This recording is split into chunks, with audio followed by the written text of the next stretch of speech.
everybody. Jesus. Where's my crack pipe? Where's my bump? Damn dogs. Fuck that guy, dude. Seriously.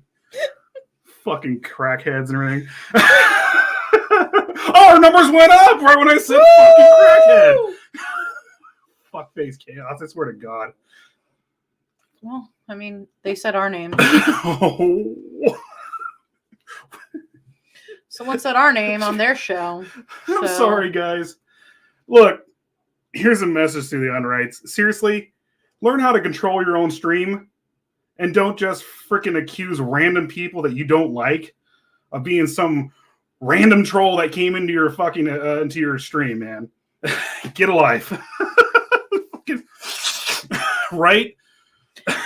And, buddy, it went up even more.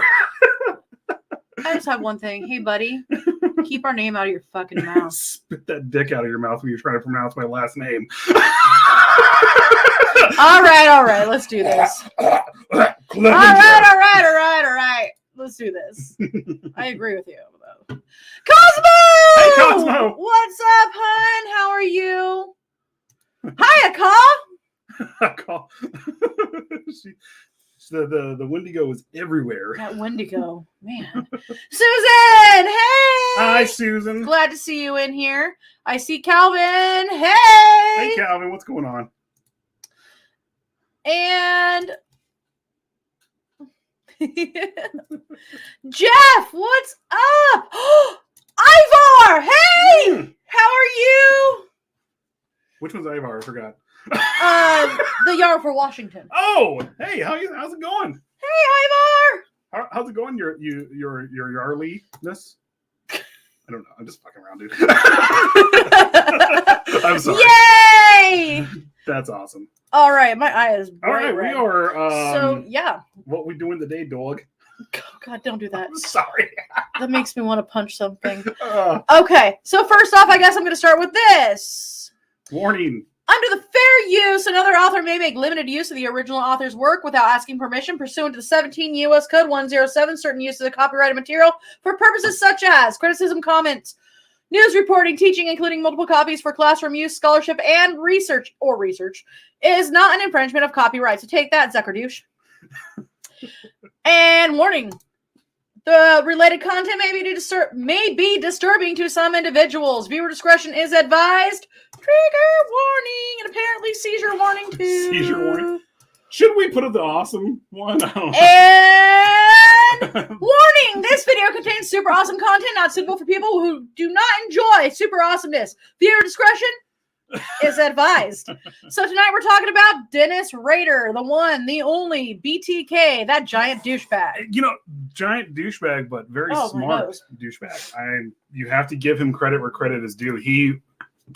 Excuse me, I burped. I am drinking a beer. I don't know what. He evaded police. Since like 1977, was caught in 2005. Not even that high of an IQ. No, but was smart enough to write terribly. Was stupid enough to use a floppy disk. I'm sorry, Calvin. Sitting here watching y'all and trying to get high enough to see you from Indiana.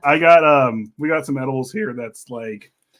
By the way, it's completely legal in California where we're located. Crack's not legal here. It's not. Okay, crack is not legal. Apparently, it's legal in Texas sometimes. It's legal in the trailer parks in Texas. I'll tell you that. No. And by the way, I don't care if you live in a trailer park. I just don't hate these particular people. They're all pieces of shit.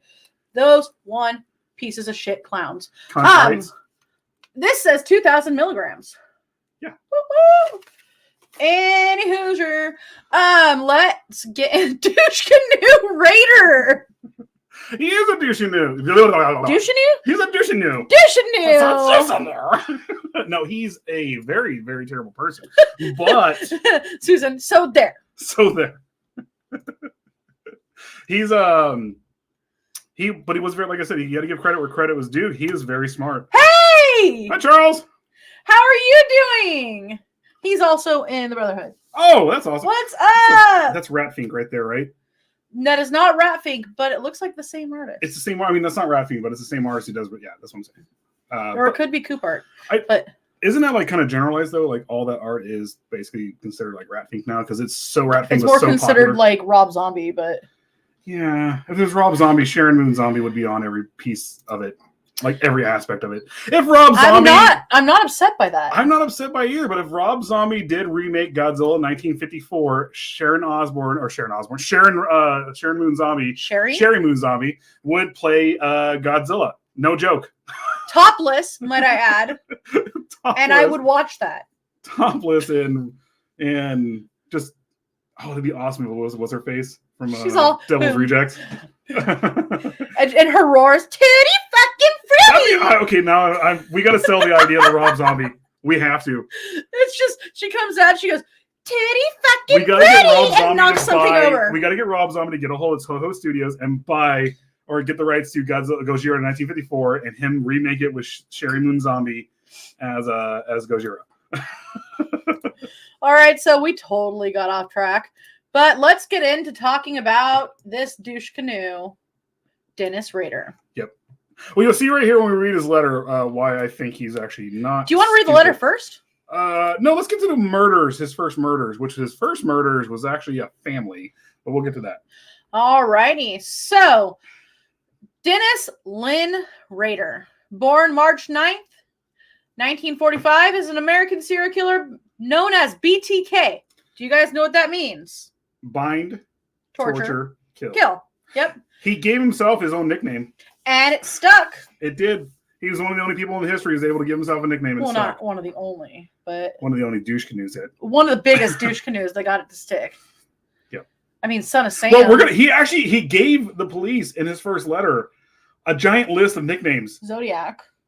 Zodiac was Zodiac. That's hard to not call him the Zodiac. He looks like something to do with the Zodiac. But he doesn't look like anything. Nobody knows what he looks like. Just the crosshairs and everything on his. See me. The crosshairs was on his forehead and chest, wasn't it? Or no, it was just. I think it was just the forehead, wasn't it? And then the dark silent sunglasses. Anyway, my brain stopped. The Zodiac was definitely the best dressed killer besides Ted Bundy. All right, so BTK Strangler or the BTK Killer. Between 1974 and 1991, Dennis Rader killed 10 people in Wichita and Park City, Kansas, and sent taunting letters to the police and the newspaper describing the details of his crimes. So after a decade-long hiatus, he resumed sending letters in 2004, leading to his arrest in 2005. How many have given themselves names and stuck? That is a good question, Ivar. Most of the ones that have given themselves names, or it's usually the news agencies that actually give them their nicknames and stuff like that. Yeah. I mean, Night Stalker belonged to the... They had to use that twice. They had to use it twice, but it really, like, Richard Ramirez really took that name. That is his name. You know why, though? Because they didn't catch Joseph D'Angelo until he was like 74. That was 2018. Was it 2000? I thought it was 2017. 17 or 18. Yeah, but yeah. Regardless, a year apart, whatever. And he was a cop. Yeah, that was another thing. So, you know what, Ivar? I'm going to look that up, and I will get back to you. I don't think Ted Bundy gave him, or Ted Bundy, well, technically Ted Bundy and Edmund Kemper were both co-ed killers. They were. No. I mean, I know. Kemper was the co-ed. Kemper was it was the co-ed Eramatio. The co-ed Eramatio. Guys, look, Ivar and everyone else here, go check out. Go Google Eramatio. Oh God! It's going to take you probably to Brazers, but you're going to see some funny stuff.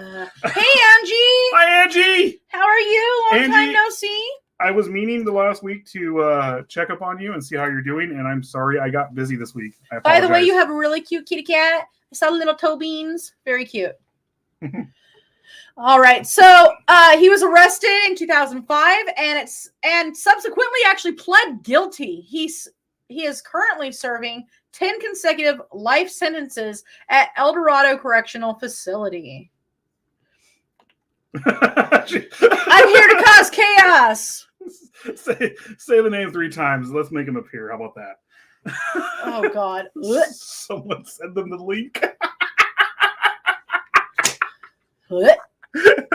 Not to you, Angie. Sorry. No, Angie, you're awesome. I'm here to kick ass and chew bubble gum, and I'm all out of bubble gum. I was about to say I'm all out of ass. I'm all out of ass. Here to chew ass and kick bubble gum, and I'm all out of bubble gum. Nah.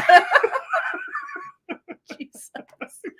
All right, so let's get into his life and background. Dennis Rader was born, again, I said this earlier, March 9th, 1945, to Dorothea May Rader, nee Cook.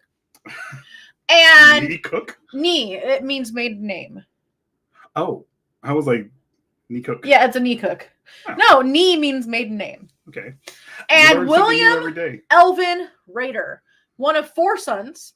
His brothers are Paul, Bill, and Jeff. Was he a Raiders fan? I don't know. I swear to God. I met a dog named Raider today. If he was a Raiders fan, that would fit him. I'm sorry. No Raiders. Ugh. So, sources give Rader's place of birth as either Columbus, Kansas, or Pittsburgh, Kansas. He grew up in Wichita. Both parents worked long hours and paid little attention to their children at home, so they were latchkey kids. And Rader would later describe feeling ignored by his mother in particular and resent her for it. Which he also, too, got into the whole bondage porn at a very young age. I think his father would bring home the bondage porn, and he would sneak into the room and stuff like that and find it, and he was like enamored by it, like constantly. We can't show any of the pictures of him binding himself up because there's a lot where it does show his no bits. This is some like intense shibari, okay? This guy was insane with how he took the pictures. He set up his own rig and went and tied himself up in trees, like arms back like this, neck all ajar. It's skill. I'll give him credit for that. Set up a camera to take pictures of himself.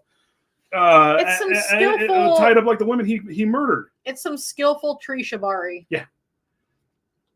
So, from a young age, Rader harbored sadistic sexual fantasies about torturing trapped and helpless women. He exhibited zoo sadism by torturing, killing, and hanging small animals, which is one of the trifecta for the serial killers. Well, they actually think, because he had he had about a 15-year cooldown period. Hey, Richard! What's up, Richard? What is up? Hey! When are you gonna come over, man? Hey, we need to burn some meat. We need to meet some burn. I don't know. What do you want to do, man? That sounds like it needs like. I'm sorry. I'm some Raider. ointment. Charles Breeze. Oh, we're playing. I'm sorry. I'm sorry. I'm sorry. You're a Raiders fan too. I'm sorry. I'm a Raiders fan. It's not my fault. I dressed this way. I'm just kidding. Go Broncos. Go Broncos. Where's my Broncos stuff? I don't know. Oh. I don't know. I think we left it in the other room. ASAP, fire meat. It's okay, Charles. We love you anyway. We love you anyway. Okay. So where was I? So Rader acted out sexual fetishes for voyeurism, autoerotic asphyxiation, and cross-dressing. He often spied on female neighbors while dressed in women's clothing, including women's underwear that he had stolen and masturbated with. Okay, that's another thing too with Rader. He never raped any of his victims. Not one. Squirrel! I told Ivar to tell me when I squirrel out. Rader never raped any of his victims. All he did was jack off in their panties that they didn't know he had. Once they were dead. That's when he did his business over them. And you where? But no, seriously, once they were dead, that's when he did his business over them. He never penetrated them, never did any of that stuff. Not one of them. So he would masturbate with the stolen underwear with ropes and other bindings around his arms and neck. So basically, shibari panty jack off. Yeah. We are so getting taken down for this. I'm so getting taken down for this one. Well, all the new trolls and all that stuff are going to come over from what's the cunt rights or whatever they're called, and we're they're going to be reporting us. Wah, wah, wah. So years later, during his cool off period, between murders, basically. Well, I am going to say this. I do believe it when they say he didn't. It's just the 10 people. He was very vocal about what he did, and he elaborated only on the murders, and he didn't try to fluff himself up to make himself be the bigger murderer. He literally was happy to talk about his Meow!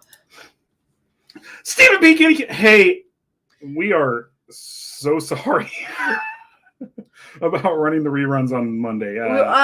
We lost all kind of internet connection. Yeah, our laptop also decided to stop connecting to the internet. That's the reason why we weren't on last Friday. Is where we were at. It was all jacked up. No, he actually was not a necrophiliac. No. But I guess. Okay, no, he didn't fiddle with the dead, but he did. Their cold blue flesh turns me red. Makes me turn red. Because I could do what I want and they won't come plain. I want to fuck. Okay. Anyway, no, he was not a necrophiliac. No. But he did get off by the act of murder. He got off by the act of the control aspect of it. That's where he splooged his pants most of the times. Most of it actually took place when he was killing the person. That's when he came. A lot of serial killers do, like the Rostov Ripper. Oh man, Susan has to go. Bye, Susan. Bye, Susan. Sleep well. I hate getting up early too. All right, so let's get back into this. Years later, during his cool-off period, like between murders, Rader would take pictures of himself wearing women's clothes with a female mask while bound. He later admitted that he was pretending to be his victims as a part of a sexual fantasy. However, Rader kept his sexual proclivities well hidden, and he was widely regarded in his community as normal, polite, and well-mannered. He was also the ultimate Karen of all fucking time. Like, right? Yeah. During his cooldown period, actually, one of the reasons why they think he cooled down was because he became a dog catcher, basically, and he would just take the dogs legally, like he should, and would go and kill them, have them killed, and stuff like that. There was one classic process killer status. Yes, limp dick piece of shit. Yep. No, he had kids. He had several kids. He wasn't exactly he could. Okay, but he meant like he was a piece of shit. Oh yeah. No. Well, I'm so used to the whole idea of a lot of serial killers have issues with control. Impotency. And yeah, they're impotent because they can't control the situation. But the minute they can control the situation, they get a hard on and they're able to do everything. Unagi power. Rader was slightly different in that aspect too, because he did have a regular bedroom life with his wife too. Mm-hmm. So Rader attended Kansas Wesleyan. Okay, Wesleyan University. I don't know why I couldn't pronounce that. After high school, but received mediocre grades and dropped out after a year. He served in the U.S. Air Force from 66 to 70. Upon discharge, he moved to Park City, a suburb of Wichita, where he worked in the meat department of a Leakers, which was a supermarket, with his mom. Or, excuse me, yes, with his mom, because she was actually a bookkeeper there. Yes, he pulled a Michael Vick. Yeah. He, to an extent. To an extent, yes. He basically, one of the stories they have of him, he was, bye, Susan. He was a dog catcher, and there was a chick he was basically stalking, but he wasn't exactly going after because this is his cool down period. And he kept telling her, "You need to break up with your boyfriend. I don't like him." And kept telling her that. And then all of a sudden, out of nowhere, she lost her dog and didn't know what happened to it. Come to find out, he took it, said it was out, took it, and had it put to death. And there was nothing she could do about it in Wichita. Nothing. Because he was a dog catcher and basically said, this is what happened. Well, so he married Paula Dietz on May 22nd, 1971, and they had 2 children, Carrie and Brian. He attended Butler Community College in El Dorado, earning an associate's degree in electronics in 73. He then enrolled in Wichita State and graduated in 79 with a Bachelor of Science, majoring in administration of justice. It's all coming together, right? Well, there's also something else here, too, that he did during his cool down period. But when we get to that part and murders and stuff. So Rader initially worked as an assembler for the Coleman Company, an outdoor supply company. Yeah, if you have any old Coleman stuff, he more than likely touched it, and you should keep it. He then worked at the Wichita-based office of ADT Security Services from 74 to 88, where he installed security alarms as part of his job, in many cases for homeowners concerned about BTK. That's the thing. He started realizing how to break into people's houses because he did this. His cool down period started in the 80s. Mm-hmm. He did he from 77 to like 85 or 86 or something like that, or 80, maybe even 87. That's where he did the bulk of his murders, and he learned a lot too from being a security installing security systems and stuff like that. Well, he was also a census field operations supervisor for the Wichita area in 89. Before the 1990 federal census. So in May of 91, Rader became a dog catcher and compliance officer in Park City. In this position, neighbors recalled him as being somewhat overzealous and extremely strict. He was a Karen. As well as taking special pleasure in bullying and harassing single women. Yep. And that's exactly what I was talking about there. One of the things he did, he enjoyed it. One of the things he actually, I think he was somewhat of a supervisor too in his position. That's what it's okay. He was a compliance officer. One of the things was his coworkers. He literally started. It was having a little bit of a meeting, like in a room. It was just them, and he started to walk up on her like he was gonna, like she was prey, and she literally had to snap him out of it. She obviously didn't know that he was BTK at the time. Yeah. But he started doing the 1,000-yard stare, walking up on her, getting ready to almost kill her right then and there and do whatever he had to do with her. And she's all, Dennis. And he snapped out of it, went to his regular personality and was laughing and joking with her. And just a second ago, he was in kill mode. Hold on. Okay. Keep reading. Sorry. Yeah. So the chief compliance officer of a company is the officer primarily responsible for overseeing and managing regulatory compliance issues within an organization. So they usually they typically report to the chief executive officer or the chief legal officer. The role has existed at many companies that operate in heavily regulated industries, such as financial services or healthcare, or in this situation, dealing with animals. Yeah. And so I'm sorry I didn't pull it up. Ivar, that's to answer your question. A star! Star, what's up? Hi. So we got the Nightmare Clowns in the house, guys. Yes. Oh, we forgot to say with Cosmo. And Cosmo. Cosmo's here. Cosmo is also Nightmare Clowns. I know, I forgot to say it. I'm so sorry, Cosmo. Guys. But yeah, we got Nightmare Clowns in the house. Go ahead and go check them out, guys. Star. They're awesome. Star is amazing. I was on Star's TikTok the other day. He could not stop laughing at the mouth thing that you had on there. I literally was taking a drink of soda or something like that, and I spit it out everywhere laughing on it. It was pretty funny. I laughed at him because he was laughing at you, and then I saw the video and I was laughing with you. Yeah, I was like, babe, check it out. I was like, this is hilarious. Star's awesome. So, he would take particular pleasure in bullying and harassing single women. And one neighbor in particular, which is the one you were mentioning earlier, complained that he killed her dog for no reason. Yeah. We love you too. Oh, we love you too. Yeah, he killed her dog for no reason. The reason was he didn't want her with a guy. Yeah, basically. Everybody he stalked, everybody he patronized. No, not patronized. Pestered. Patronized is the word I'm looking for. Right? Patronized? Patronized. There you go. Patronized. Every person he patronized, every woman he patronized, he viewed him as his own property. Ivar made a good point too. It sounds like him being in that position was like a power trip. Oh, exactly. That's exactly what he is. He is a classic sociopath. Hi, Tia. He's I would dare say he's more of a sociopath than Evan Kemper. Oh yeah. Very much a narcissist too. Like that's the whole controlling and all that stuff. So Rader was a member of Christ Lutheran Church in Wichita and had been elected president of the church council. He was also a Cub Scout leader, and I tasted that burp. That was IPA.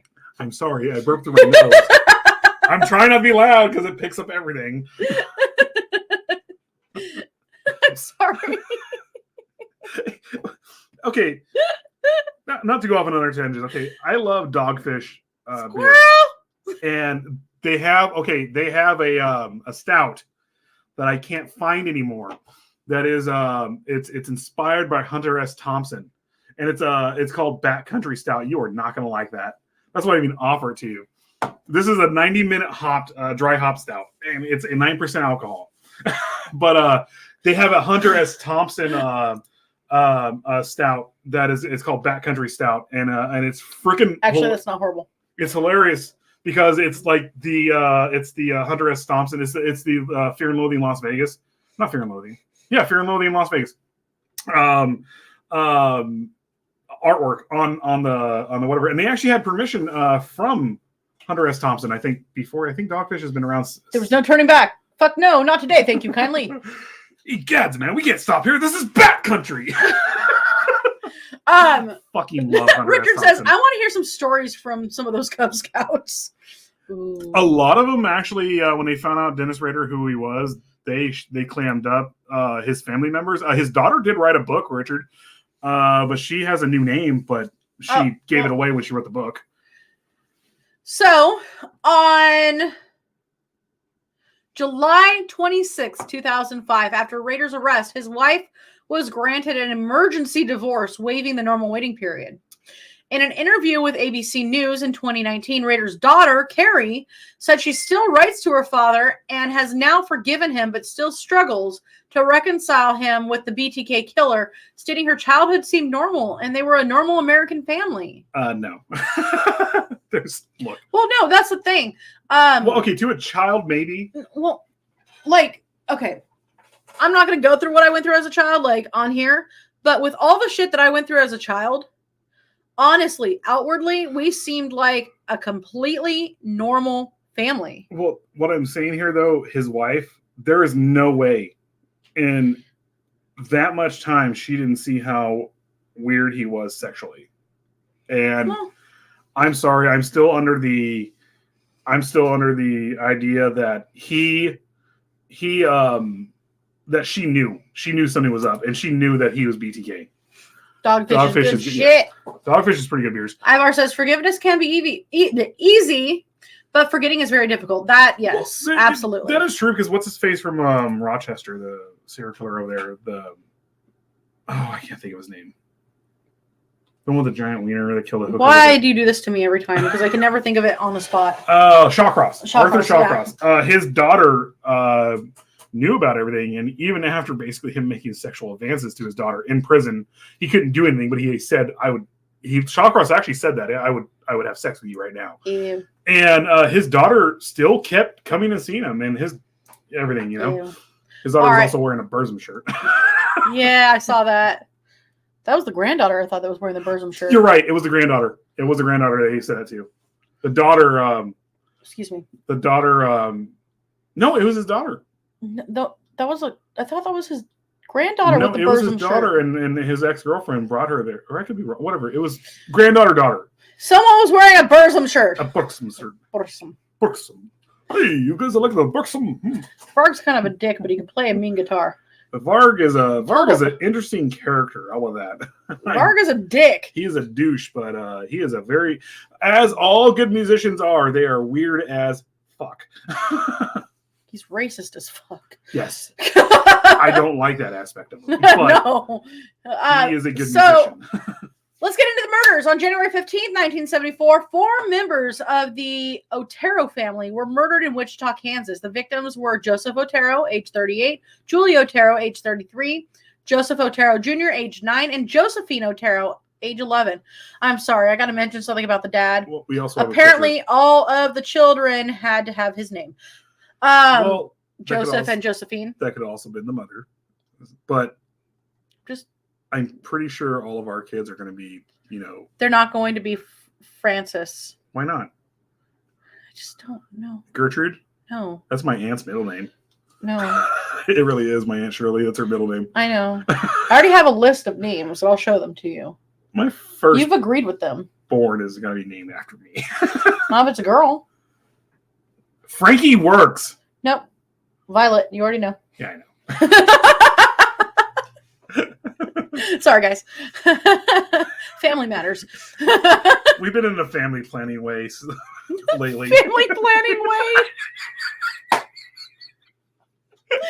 You know what? Before I show this, let's go to commercial. We'll be right back, guys. We need people to work our yard and clean our house for us, so we're just going to have kids. We will be I'm kidding. right back. We're going to a quick commercial.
We're having fun. By the way, if you can see on the corner, we can see us a little bit. Some little I guess secrets here.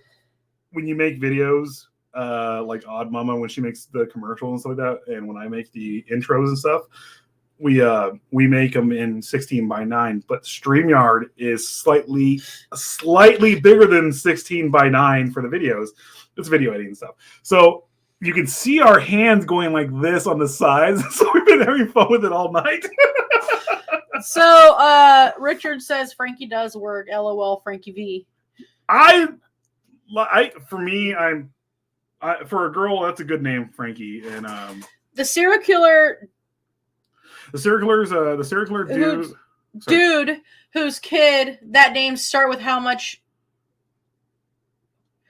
Oh, I feel bad for the serial killers that have like the names where they get away with shit.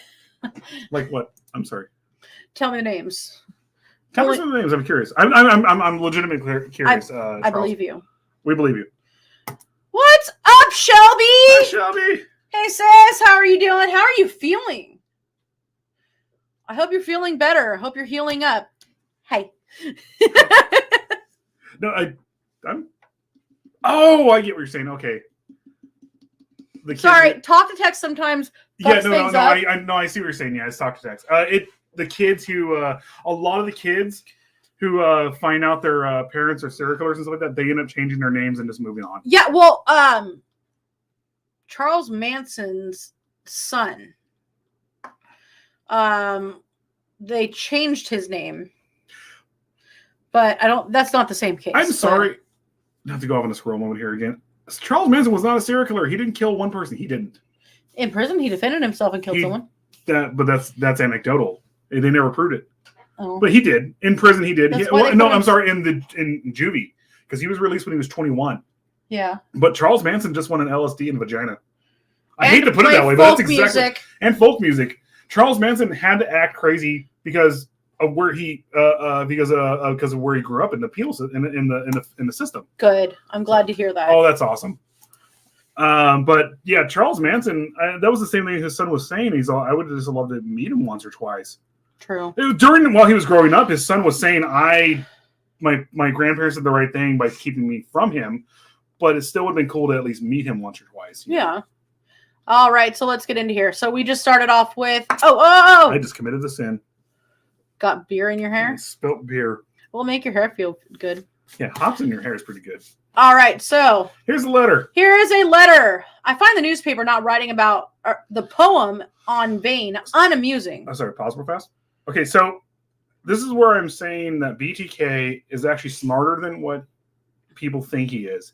He wrote this letter grammatically wrong and with spelling errors and everything. He did it on purpose. Even with his poetry that he sent to the police, he sent multiple letters to the police throughout the years. He purposely did that, and it kept the police thrown off for a long, long time until they caught him with the floppy disk. So here we go. I find the newspaper not writing about the poem on Vane unamusing. A little paragraph would have enough. I know it not the media fault. I'm going to read it with all the time. Yeah, no, read it the way you're supposed to. The way you wrote it. The police chief, he keep things quiet and doesn't let the public know we're a psycho running around loose, strangling mostly women. They're 7 in the ground. Who will be next? How many do I have to kill before I get a name in the paper or some national attention? Do the cop think that all those deaths are not related? Golly gee, yes, the MO is different in each. But look, a pattern is developing. So at this time, real fast, he wrote this letter 2 years after he killed the Otero family. And the Otero were 4 people, and then he killed 3 more. Mind you, his first murders ever were 4 people at once. Yeah. That's insane. I just want to read the whole thing. Sorry, go ahead. So the victims are tied up. Most have been women, phone cut, bring some bondage, matter, sadist tendencies, no struggle, outside the death spot, no witnesses, witnesses, except the Vane's kids. They were very lucky. A phone call saved them. I was going to tape the boys and put plastic bags over their head like I did Joseph and Shirley. And then hang the girl. God, oh God, what a beautiful sexual relief that would have been. That would been. Josephine, when I hung her, really turned me on. Her pleading for mercy. Then the rope took hold. Okay, that's brutal. Yeah, this is brutal, guys. That was sorry. Brutal. Josephine was a little girl. She helpless, staring at me with wide terror-filled eyes, the rope getting tighter and tighter. You don't understand these things because you're not under the influence of Factor X.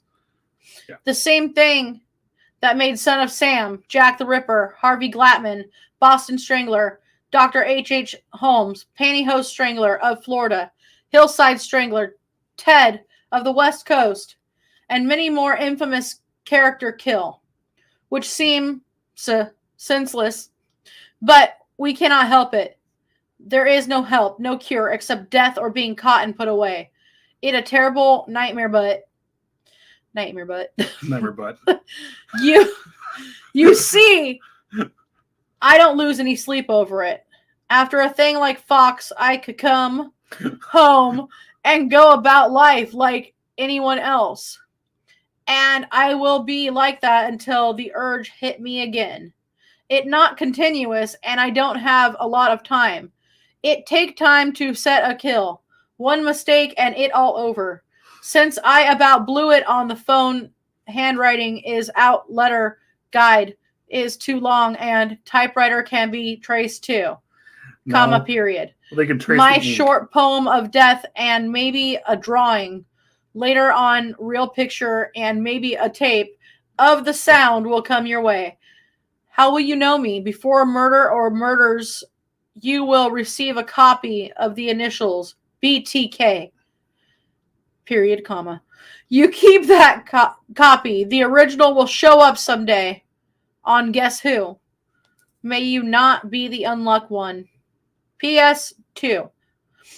How about some name for me? It's time. 7 down, many more to go. I like the following. How about you? The BTK Strangler, Wichita Strangler, Poetic Strangler, the Bond Age Strangler. Or Psycho. Or Psycho. The Bond Age Psycho. The Wichita Hangman, the Wichita Executioner. The Wichita Executioner? Wait, no. The Garrote Phantom. Fathom. Well, it's Phantom, but Fathom. Garrote Fathom. The Asphyxiator. The Asphyxiator. The Asphyxiator. And then he signs a BTK, so apparently he likes BTK the best. Well, so did the media. That's what they picked. Let's get over to the comments. Hey, Jackal Demon, what's up? Hi, Jackal Demon. What's up?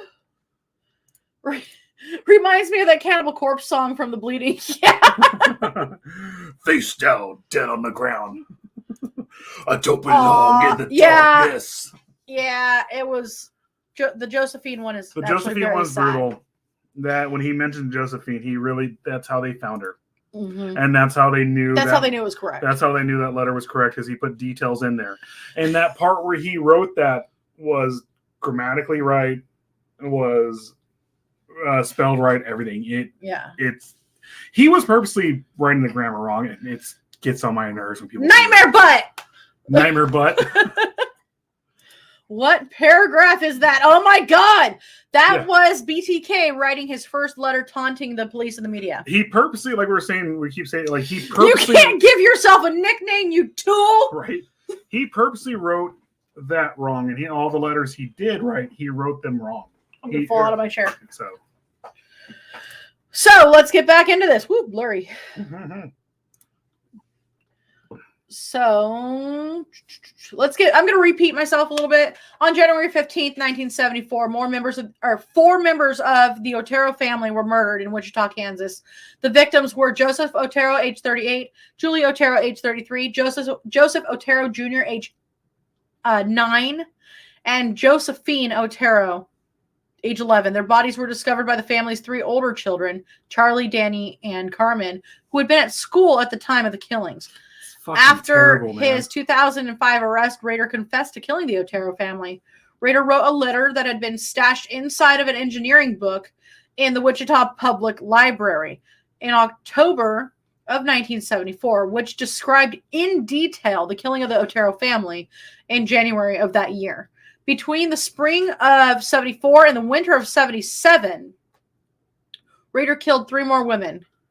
Catherine Bright on April 4th, 1974. Shirley Van Relford. Oh, Vane. Yeah. Shirley Vane Relford, but he was switching. It's Vian. Yeah. March 17th, 1977. And Nancy Fox, where he mentioned the Fox. December 8th, 1977. I don't remember it was the 80s. One of the ladies he killed in the 80s, or if it was one of them, that he broke into the house and basically said, every time he broke into the house, he said, I have a sexual problem, or something along those lines. I just want to rob you. But there was one of them that he did break into the house and basically said, I have a sexual problem. And she literally said, let's have sex. And he was like, wait. He didn't know what to do. He ended up murdering her. He murdered her anyway. So Ivar says definitely sounds like he suffers from schizophrenia, or some sort of multiple personality disorder. No, that is what he wants you. He wants you to believe that he does not have. He has not been diagnosed with schizophrenia. They have done a ton of psych tests on him. He is basically borderline personality disorder, which encompasses, sociopathic, being a sociopath and narcissism. And I would say actually psychopathy and narcissism. Yeah. Well, yeah, I would say psychopathy because he was born. He at a young age, the minute he started seeing the bondage stuff, he was born right into it like that. Yeah. And so he suggested many possible names for himself, including the one that stuck, which is BTK. He demanded media attention in the second letter and was finally announced that Wichita did indeed have a serial killer at large. A poem was enclosed titled, "Oh, Death to Nancy," a parody of the lyrics of the American folk song, "Oh, Death." He, like I said, he wasn't stupid. He knew what he was doing. When you actually, I couldn't find him his poetry. There's I can't think of the book. Maybe it's his daughter. Couldn't read his poetry. Well, yeah, you can find his poetry, but you can't. It's all in his writing, and he has shitty handwriting. He has shitty. I can't read cursive.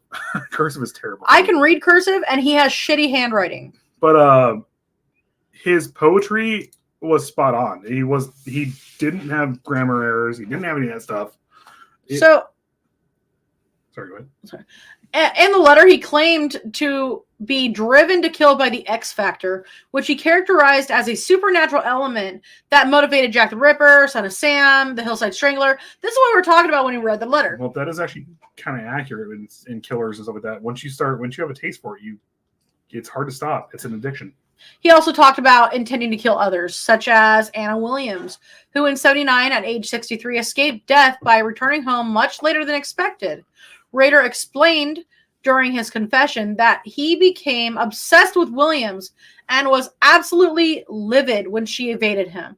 He spent hours waiting at her home, but became impatient and left when she did not return home from visiting friends. Maureen Hedge, age 53, was found on May 5th, 1985, at East 53rd Street North between North Webb Road and North Greenwich Road in Wichita. Rader killed her on April 27th and took her dead body to his church. This is the one where Christ Lutheran Church. Well, no, this is also the one he took her there.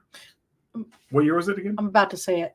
Say it. Go ahead. Where he photographed her body in various bondage positions, and he had previously stored black plastic sheets and other materials at the church in preparation for this murder, and then later dumped the body in a remote ditch. And he called this his Project Cookie. The pictures, we can't show them, obviously, with Facebook, but we could Facebook or YouTube. But what do we do? We're going to be doing a show at some point that goes directly to our website.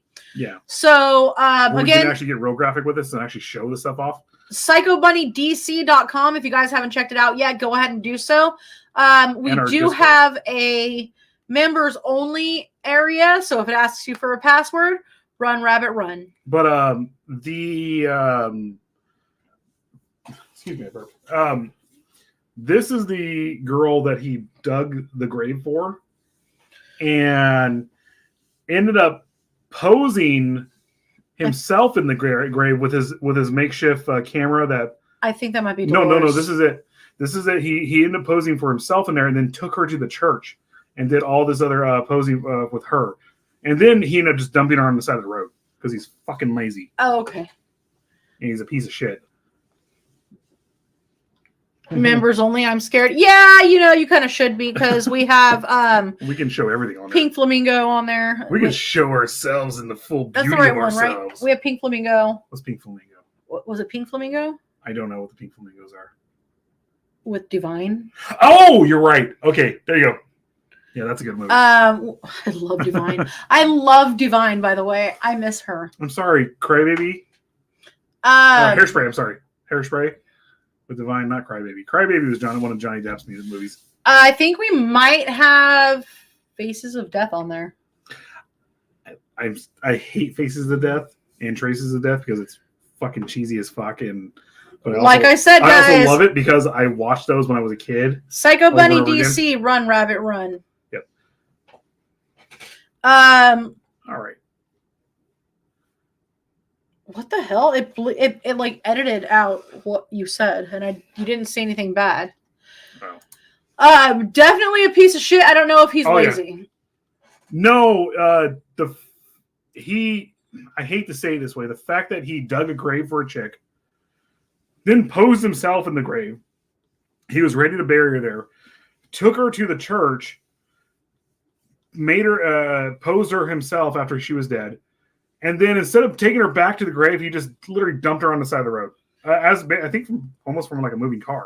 So in 1988, after the murders of 3 members of the Fager family in Wichita, a letter was received from someone claiming to be the BTK killer, in which the author of the letter denied being the perpetrator of the Fager murders.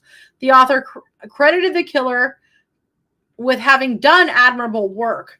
It was not proven until 2005 that the letter was in fact written by Dennis Rader. He is not considered by the police to have committed this crime, though. 2 women who Rader stalked in the 80s, one who he stalked in the mid-90s, filed restraining orders against him. One of them also changed her address just to avoid him. Yeah. His final victim, Dolores E. Davis, was found on February 1st, 1991 at West 117th Street North and North Meridian Street in Park City. Rader killed her on January 19th. So let's get into cold cases. I don't think, well, with the cold cases, the cold cases, though, like, he was very wanting to tell, like, he was wanting to tell what he did.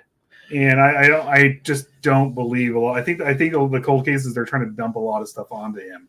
Just to get it off their record. So by 2004, the investigation of the BTK killer was considered a cold case. Then Rader initiated a series of 11 communications to local media. This activity led directly to his arrest in February of 2005. In March 2004, the Wichita Eagle received a letter from someone using the name Bill Thomas Kilman. Oh. The author of the letter claimed that he had murdered Vicky Wedgery on September 16th, 1986. Wow, 2 days before I was born. I forgot about that one. And enclosed... Bill Thomas Kilman. It's actually pretty crafty. And enclosed photographs of the crime scene and a photocopy of her driver's license, which had been stolen at the time of the crime. Now, this is reminding me of a movie. Which movie? The one where he was tying the knots. Where the kid suspected his dad of being the murderer and followed him and discovered he was. And they were calling him the Clover Hitch. Clover Hitch. That's what it's called. That's what it's called. I've never seen this. Because he was tying a Clover Hitch knot at each one of the places that he was going to kill or had killed. I've actually never seen this movie. And It's newer.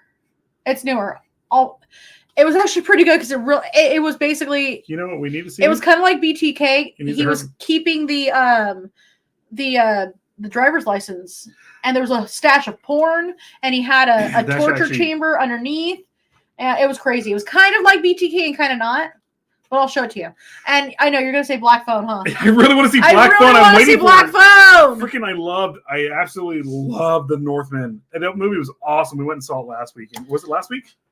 Yeah, the Northman was so good. But Chris Evans.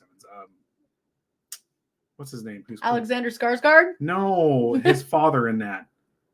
He's playing the main murderer in Black Phone. Ethan Hawke? Ethan Hawke. I fucking love Ethan Hawke. So Ivar said, so how many murders did he go down for 10. Compared to how many he admitted to? He admitted to 10 and he went down. And he actually went down for 10. I don't believe. Just watched Clover Hitch a few days ago. Isn't it good? It's actually pretty good. I have to watch it now. It's slow but good. Well, okay, so he is not like other serial killers. Like I said at the start of this, he did not fluff up his numbers. He didn't try to say he did more or less or whatever. He actually told people, he told the cops what he liked. I know the AC cut off right now for some burning reason. up. But he was very verbal with what he did and didn't go beyond it. I really do believe he only killed 10 people. So let's get back into this. Unlike Billy here in Aberdeen, yes. This is. Yes. Oh, okay. Okay. He's the one who told me that we needed to talk about Billy Ghoul. We were talking about it the other day, and I was like, because we're going to look up some more information on him. Liz was telling me, like, oh, he was suspected of killing like 300 people, and I was like, 100. 100. He went down for 2 and is suspected of killing 100. And I was like saying, I was like, he might have been suspected of it because he was just trying to beef himself up like they all do. But it's hard to do. Well, the time, okay, it's easy to do, but it's also hard to do at the time because no one's going to pay attention from state to state what you do in those times. Well, it was people that were traveling over on ship. He was murdering the sailors. Yeah. Well, that's actually hard because the sailors they didn't have family in port. Had nothing to do with family. They were workers.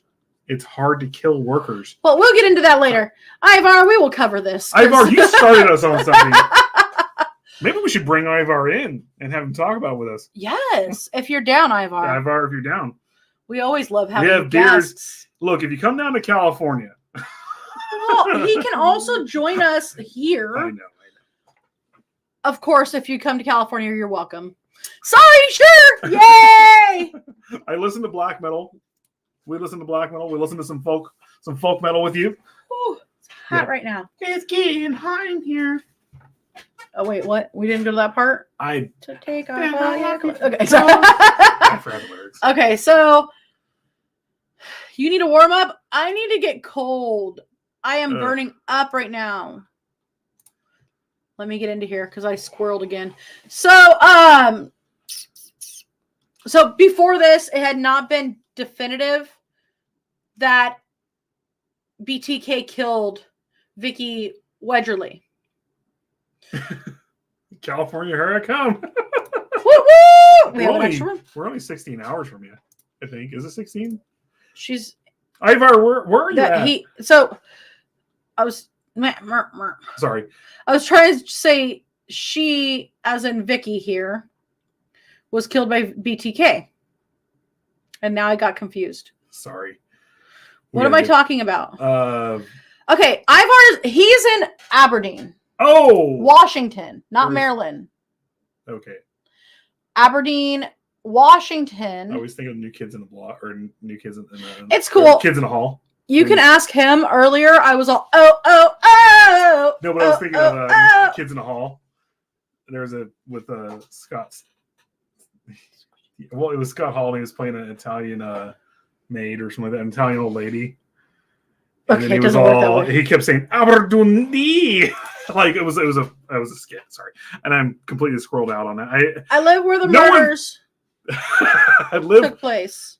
You live in Washington. That's like the serial killer capital of the United States. That's all of it. Okay, I'm kidding. So now I lost track again. Thank you. So she was killed by BTK. DNA collected from under her nails provided police with previously unknown evidence. They then began DNA testing hundreds of men in an effort to find the serial killer. Altogether, more than 1,300 DNA samples were taken and later destroyed by court order. In May of 2004, television station K-A-K-E. Cack? Khaki. Khaki. Cack. Cack in the crack. Television station Cack. Cack. In oh wait, and they're in Kansas, so they said Cack. In Wichita, received a letter with chapter headings for the BTK story, fake IDs, a word puzzle. On June 9th. He made a word puzzle? Yep. On June Jesus 9th. Christ, man. A package was found in CAC. Sorry. CAC found a package. The package was found taped to a stop sign at the corner of First and Kansas roads in Wichita. Okay, that just fed his ego right there. It had graphic descriptions of the Otero murders and a sketch labeled The sexual thrill is my bill. The fact that he was able to tape it to a stop sign, someone found it, and then gave it to the news or whatever they did with it, and that fed his ego right there. I'm crushing you. I'm crushing you. Yes! Yes. Thank you, Richard. Now it's stuck in my head, and I have to go listen to freaking Emperor for the millionth time Today. Today. I was listening to that song earlier. Oh. You're so funny. Try to squish bro's head. I'm all. I'm crushing your head. I'm crushing your head. Oh, what's this? You have a problem? I will not squish your head. And when he took care of the drunk lady, I will get you home. Oh, you are a very strong head. I can't crush you. Ah, hit my hand. The muscle guy. Kids in the hall. Mm-hmm. They're back. They're on Apple TV, and that's going to make me want to get Apple TV right there because I fucking love had a whole year of Apple TV that we never accepted. Well, Kids in the Hall is what Lorne Michael did right because the new BTK Part 2, the new SNL stuff is just dog shit. BTK Part 2 on Sunday because look at all this stuff. You want to do it on Sunday? We can get into the victims and everything on Sunday, and then we can go into some fun stuff and just hang out. We can talk about victims of a serial killer, and then we'll hang out and keep talking about murder and stuff like that. So, you know what, guys? We have hit our hour mark, a little bit over. So we're going to talk about this cold case and him doing puzzles and communicating with CAC. K-A-K-E. CAC. You got to put the asterisk above the E so it can be khaki. Would they be boo? Would their colors be tan, like khaki pants? Did you say boo? Why did you say boo? Cocky. Khaki? Boo? Cocky? Boo? Boo cocky. The best part is I got you. Oh, did you just say boo? You're khaki. Like, what are you fucking talking about? Just grow up. No. Why don't you just fucking grow up? No. You love me. All right, guys. Thank you all for joining us tonight. I'm glad we can make you laugh. We'll get the feed and everything set up for Sunday night, and we'll. Thank you for joining us, Ivar. Guys, go look at our Discord. I think I have the banner here. Oh yeah, Discord, guys. Discord. Banner. I know. I don't know where it's at. I put it on here somewhere. Guys, right there, go to our Discord. That's where we can do a lot of the underrated murder stuff. I was going to say the underrated XXX porn murder stuff, but that's bad. That's snuff films, and we can't do that anywhere. Of course. But cheers, foos. Stay safe. Go to our Discord. Go to our website, and PsychoBunnyDC.com, Psychomantium13.com, RootsBleedRed.com. Go check them all out. Go check out our Discord. Go check out the members only area on PsychoBunnyDC.com. Steve the Cat. Steve the Cat will be on Monday. He is back, guys. Out of the Ordinary on Tuesday. Mikey with Out of the Ordinary will be on Tuesday. And we are planning some special stuff this week. Who knows? Well, Bunny might come back at some point. We have one more episode to record for our podcast with Mother de la Mort. Yeah. And that will, once we get that new episode recorded, which we're not releasing what we're going to be recording. Did you hear what I said? Sorry, go ahead. Bunny might be back. Yay. Yas. Yeah. Yas. But no, we had to record one more episode for not live episode, but we had to record one more episode for our podcast. Thank you for joining. Then you can find us on on Spotify, Amazon Music, and all that stuff. So, woo! I'm burning up. Yes. I need a hair tie. We'll come back on Sunday. We'll talk about the victims. We'll get more into it, and if we get done early, we'll just hang out and talk about murder and psychology and all that other stuff. So, it's hot.